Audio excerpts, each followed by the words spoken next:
Bienvenidos a Octubre TV Cine, el programa en el que compartimos lo mejor del cine documental argentino. En el caso de hoy, franco-argentino, porque la película espeja dos casos de violencia laboral en un contexto que mucho tiene que ver con este presente amenazante para los trabajadores. De Sandra Gugliotta, hoy veremos Retiros involuntarios.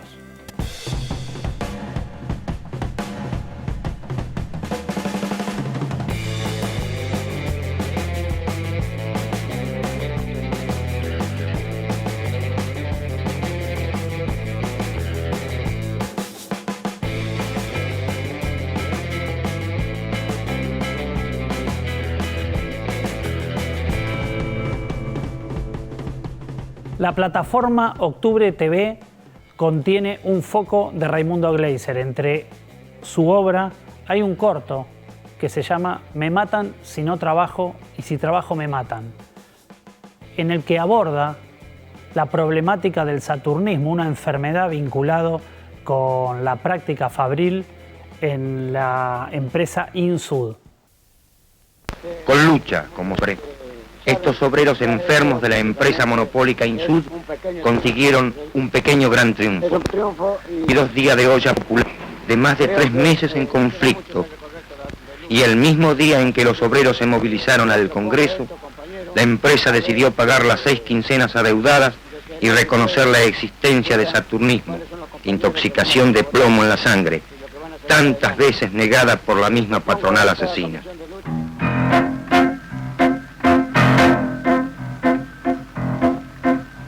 Me matan si no trabajo y si trabajo me matan. Eso es tener mala pata. De cualquier forma me matan. Mucho de lo que hablaba el cortometraje de Raimundo Gleiser, Me matan si no trabajo y si trabajo me matan, parece estar anclado en este nuevo presente en la Argentina, que no es nuevo y que no es solo en la Argentina. De eso da cuenta un poco en nuestra sección La forma de lo real la directora Sandra Gugliotta en su película Retiros involuntarios.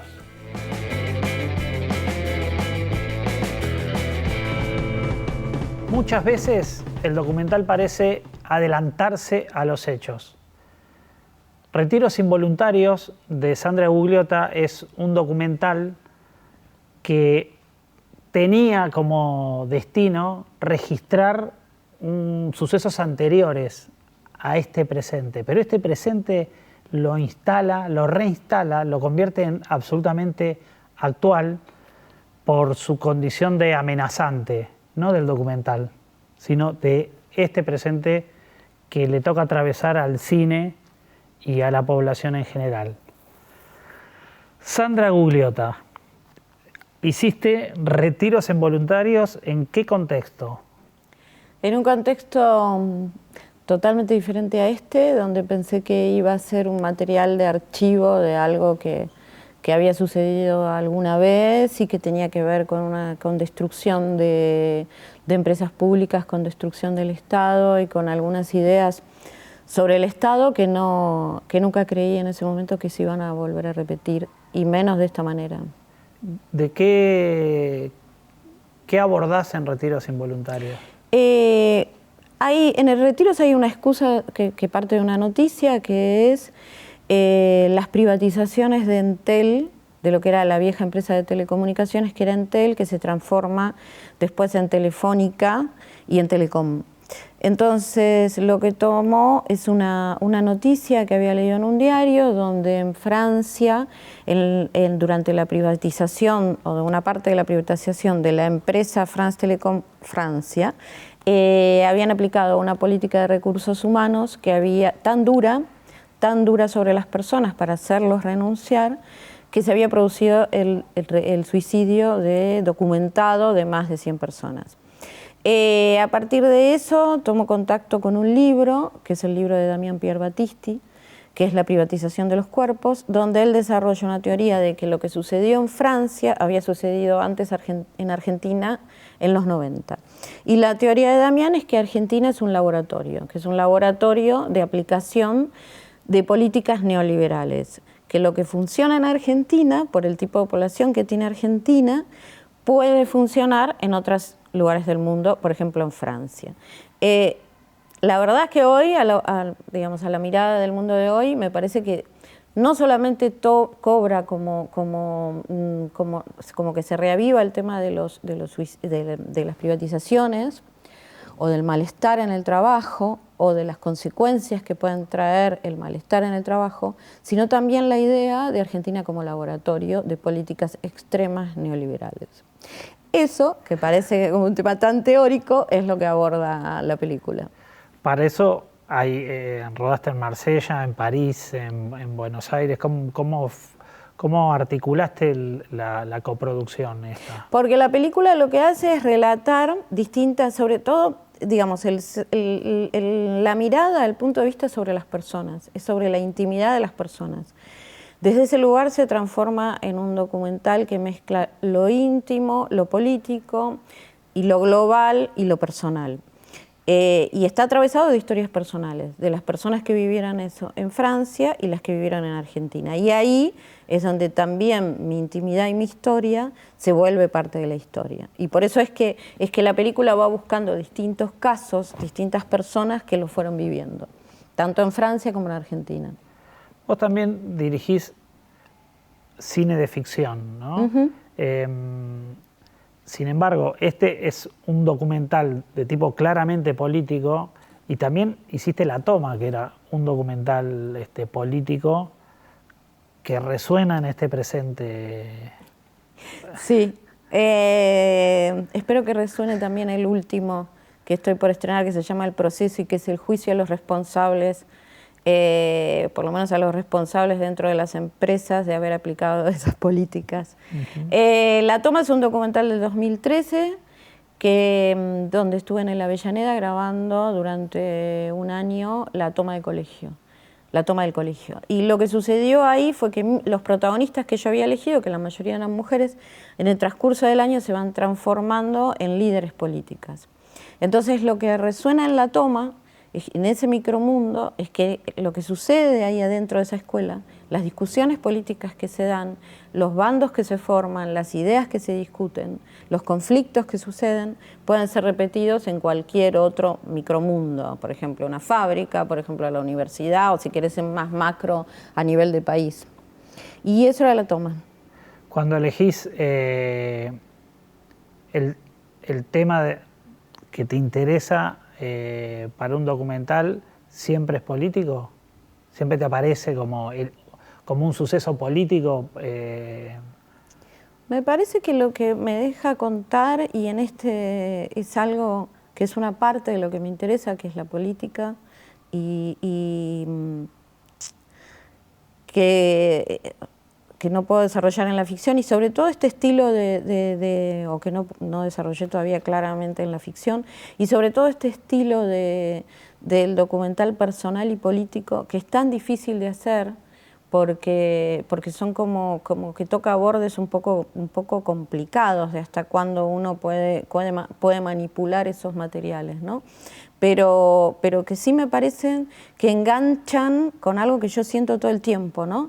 Que lo que pasa afuera, lo que pasa en la política te va transformando tu propia vida. O sea, algo así de sencillo. Uh-huh. Es lo que me gusta, me gustó y me gustaría poder seguir contando, ¿no? Eso que vemos todos, tu vida va hacia una dirección, de repente sucede algo que tiene que ver con la política, con la geopolítica, y tu vida va cambiando de dirección. Eso es algo que encontré que me gustaba mucho contar y desarrollar.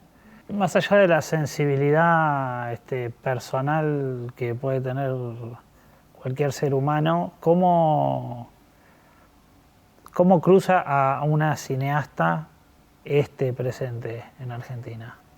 ¿El de ahora? Sí. O de todas las crisis que vivimos cíclicamente. El de ahora, yo creo que me pasan dos cosas. Si no fuera Argentina, estaría acá. estaría acá mirando lo que sucede de la misma manera que los científicos sociales han estado en crisis mundiales muy específicas observando. Creo que lo que sucede en Argentina, también por haber estado, esto que hablábamos, también por haber estado estudiando durante tanto tiempo, vos sabés lo que lleva un documental, durante tanto tiempo, un conflicto social y un conflicto político como el de las privatizaciones, la globalización, la transnacionalización del capital, todos esos conceptos que dichos suenan como, qué teóricos que son, ¿no? Un capital que ya no tiene país, los países que ya no tienen Estado, todo esto, la desaparición del trabajo, el sentido de la clase media, cuál es el futuro de la clase que se percibe como trabajadora cuando ya no haya trabajo. Bueno, haber estado tanto tiempo trabajando estos temas por la película, me produce esta sensación de lo que está sucediendo acá ahora es absolutamente un experimento, que ya se está diciendo, un experimento que va a tener consecuencias globales muy importantes. Y me parece que Argentina, una vez más, desgraciadamente, vuelve a ser laboratorio y vuelve a ser protagonista. Como en la dictadura militar, como en el neoliberalismo de los años 90. Yo te diría, bueno, es un experimento de una extrema derecha que podemos llamar populista, pero quiero decir, claramente cuando lo ves de afuera, la sorpresa, la enorme sorpresa, el interés, las miradas que están puestas sobre Argentina, tienen que ver con que, bueno, si en Argentina esto funciona, funciona la implantación justamente, de un proyecto político tan descarnado y tan crudo para la clase media, blanca, urbana, ¿no? O autopercibida como blanca, urbana, porque el pobre siempre fue pobre. Esto es un ataque precisamente al que se considera blanco, al que se considera europeo, al que se considera de clase media. ¿Qué pasa si de repente los transformamos en esclavos? ¿Qué pasa si desaparecen los derechos sociales, los supuestos derechos adquiridos que muchos creyeron, dijeron y reprodujeron, de decir que eran derechos adquiridos? ¿Qué pasa? ¿Por qué no? ¿Por qué no? O sea, si Argentina lo tolera, ¿por qué no lo van a tolerar otros países? ¿Qué es lo que está en discusión? Porque lo que está en esta discusión no es solamente de Argentina, esto es una discusión que está atravesando los países. Entonces, me parece que lo que está pasando en Argentina, en función de... Me voy a sorprender de que no haya cine. Digo, me parece poco. Me sorprendo de que esté en cuestión los derechos, la existencia del Estado. Me sorprendo de que esté en cuestión que si la gente tiene derecho a la salud, a la vida o a la comida. Entonces creo que ante todo eso, que no se haya producido cine durante este año, ahí sí no se va a producir cine, como no se va a producir zapatos, como no se va a producir comida para los pobres, ni se le va a dar una frazada. Porque yo lo que creo es que el plan es que no se produzca ni siquiera un tornillo que sea argentino. En este análisis de Sandra Gugliotta, directora de Retiros Involuntarios, en el que Argentina la define como un laboratorio donde lo personal es político y lo político es personal, vamos a un corte y cuando regresamos seguimos con la directora para compartir Retiros Involuntarios.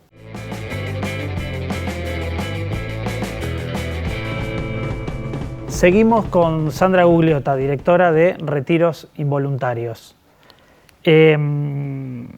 En el bloque anterior te planteabas una mirada que es como muy apocalíptica, aunque real. ¿Qué se hace con eso? ¿No? Porque al mismo tiempo tenés un proyecto documental, citaste, que vas a estrenar, o sea, ¿cómo nos paramos frente a, bueno, todo esto que pasa? También hay que contarlo, también hay que registrarlo, también hay que construir algo visibilizarlo de alguna manera para que los Twitter no sean la única forma de contar esta historia. A mí me pasan varias cosas. Por un lado, me parece que las épocas de grandes crisis para los artistas son épocas muy como muy movilizantes y son épocas muy creativas y son épocas, digo, yo tengo como un, bueno, naturalmente tengo un gran entusiasmo con todo, pero tengo como un entusiasmo, nunca tuve tantas ideas, nunca tuve tantos guiones, nunca tuve tantos documentales, nunca tuve tantos proyectos y nunca tuve tanto deseo de contarlos, pero es algo que me pasa a mí. Me parece que las crisis, a veces la abundancia no genera obras artísticas, a veces la abundancia genera como una abundancia y una comodidad que no siempre son buenas para el arte. Entonces te diría que hay lugares donde para el arte, lo que es el arte, ¿no? El arte que quiere decir algo que es como un instinto, que quiere decir algo que uno en la intimidad siente el deseo de hacerlo, que es distinto que una industria, por eso son todas cosas diferentes. Una cosa es que un artista se ponga a soñar un proyecto y se ponga una película, la podés hacer con el teléfono, no importa. Una industria es otra cosa. Cuando hablamos de una destrucción de una cinematografía, no hablamos de la destrucción de que alguien pueda crear un guión o que pueda salir a filmar algo con un teléfono. Lo que hablamos es de la destrucción de un proyecto político de país. Eso es otra cuestión y eso es más complicado de resolver. Me parece que en lo personal, de nuevo, en lo personal por ahí es una cosa y en lo político quizás a mí me parece que hay que empezar de una vez por todas a decir las cosas que estuvieron mal.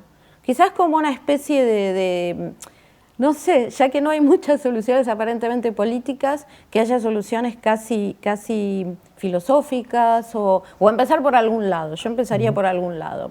Empezaría por algún lado por decir que las cosas estaban muy mal, que la destrucción era una destrucción que estaba antes, que desde muchos sectores, inclusive documentadamente, se denunció, se trató de decir, che, están las cosas mal, las cosas no van por este lado, la decisión de que este país no fuera la industria cinematográfica que debió ser, es una decisión previa a este gobierno.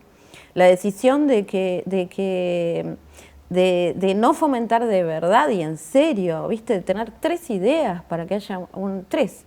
Con 3 ideas hoy en Argentina sos presidente de la nación, quizás con 2, y si seguimos así que tener solo una, que la gente trabaje, que la gente buena ocupe un lugar y que nos dejemos de mentirnos. Entonces, y que encontremos los lugares en común. La verdad es que las cosas estaban muy mal.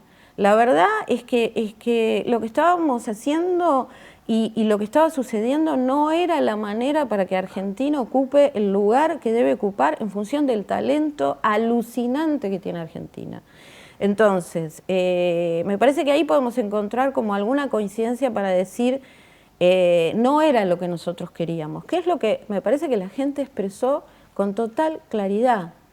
Y cada vez, porque es doloroso, cada vez me parece se entiende más claramente. Dijo, antes de que sigan, prefiero inmolarme, se va a destruir el país, me voy a destruir yo, pero no quiero verlos más.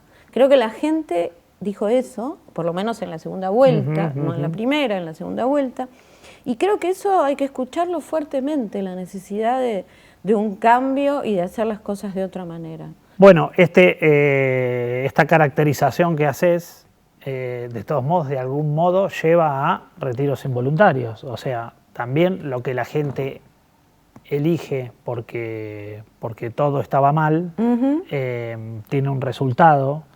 El suicidio de 100 personas. Que no es la película, sino el hecho que la película, la práctica que la película trata. Pero la película termina con imágenes de sublevación en la calle. Termina con la gente, tanto en Francia como en Argentina, la gente sacando a patadas y con violencia a los CEOs de esas compañías, en Francia. Y en Argentina termina como el 2001. Y la película hecha previamente, cuando la cerré creo que hace 4 años, la película ya ahí ya se habla de la traición. Se habla de la traición de los políticos, se habla de la desilusión de la gente, se habla del abandono del ciudadano que creyó en algo y se ve sin nada, se habla de la bronca, porque lo que me parece que ha estado como primando en este tiempo es la bronca.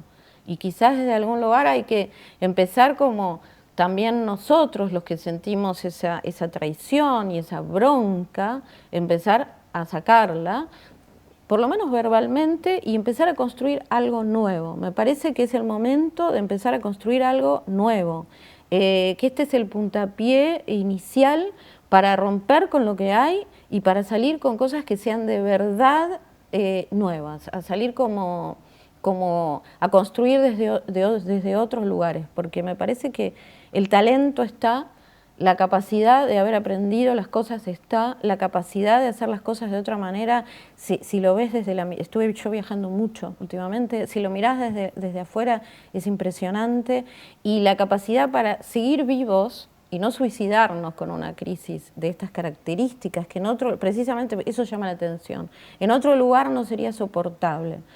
No sería soportable desde que comes menos o estás fijándote en el precio del yogur o en el precio de la leche. Los que tenemos chicos lo sabemos muy bien, lo que están pasando las familias con chicos, sino desde lo psíquico.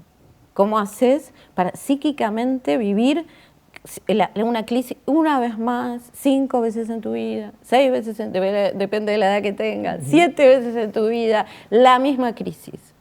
¿Cómo es? Y vos llegás acá y la gente sigue siendo amorosa, la gente sigue siendo luminosa, la gente sigue tiene algo que no se tiene. Y me parece que quizás es eso lo que hay que empezar a reconstruir y buscar desde ahí algo diferente.